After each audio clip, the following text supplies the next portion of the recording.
Josephine Baker, the famous entertainer, led a daring double life as a spy during World War II. Recruited by Jacques Abté, head of France's military intelligence service, Baker used her fame as a cover to gather intelligence for the French resistance against the Nazis. Born into poverty in St. Louis in 1906, Baker rose to stardom as a burlesque dancer in Paris. Given her celebrity status, she was an unconventional choice for a spy. However, her charm and beauty made her an enticing prospect. Abté believed she could use her influence at embassy parties to extract secrets from diplomats. It was her opportunity to perform in Paris in 1925 that truly transformed her life. Launching WWII, Baker quickly captured international attention with her mesmerizing dances and comedic talent. She embarked on a successful European tour and became the most popular entertainer on the continent. Notably, Baker was the first black woman to appear in a motion picture, starring in Siren of the Tropics in 1927. While Baker's popularity soared in Europe, she faced resistance and criticism in her home country. Her performances featured provocative dances with white men, and one of her films portrayed an interracial romance, leading to its ban in the United States. Despite the backlash, Baker brought her show, Ziegfeld Follies, to Broadway in 1936. Following the negative reception in New York, Baker made the decision to permanently settle in France. Despite the mixed reviews in the United States, her global stardom remained intact,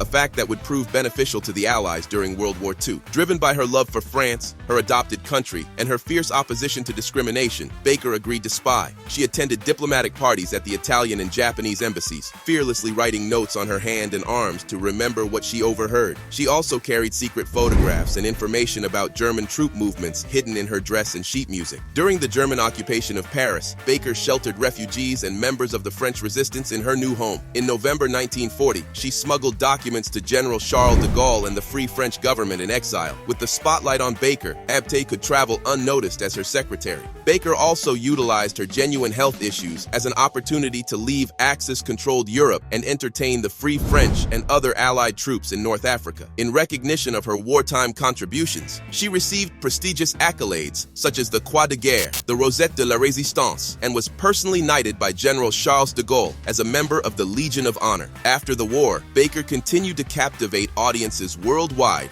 and was generally well received wherever she performed. However, she faced challenges in her home country, the United States. Her performances became a platform for the desegregation movement, leading to demands that nightclubs allowing her to perform also admit black patrons. This stirred animosity among some American audiences and media, with unfounded accusations of her being a communist. Baker was a vocal advocate for the civil rights movement in the United States. She wrote articles advocating for the end of Jim Crow, refused to perform for segregated audiences, and even traveled through the South to deliver speeches and performances. She stood alongside Dr. Martin Luther King Jr. at the historic 1963 March on Washington, where she delivered a powerful speech, making her the only woman to do so. During the march, she proudly wore her World War II-era Free French uniform, complete with the Legion d'Honneur. In 1968, when Dr. King was tragically assassinated, Coretta Scott King approached Baker, asking her to assume leadership of the movement in the U.S. However, Baker declined, believing that her young children needed her presence and guidance more than ever. Her final performance took place in 1975, a grand retrospective of her remarkable career held by Prince Rainier of Monaco and Princess Grace. The star-studded event attracted celebrities from around the globe. Originally planned to have multiple performances, the review turned out to be her last, as Baker passed away 4 days later on April 12, 1975.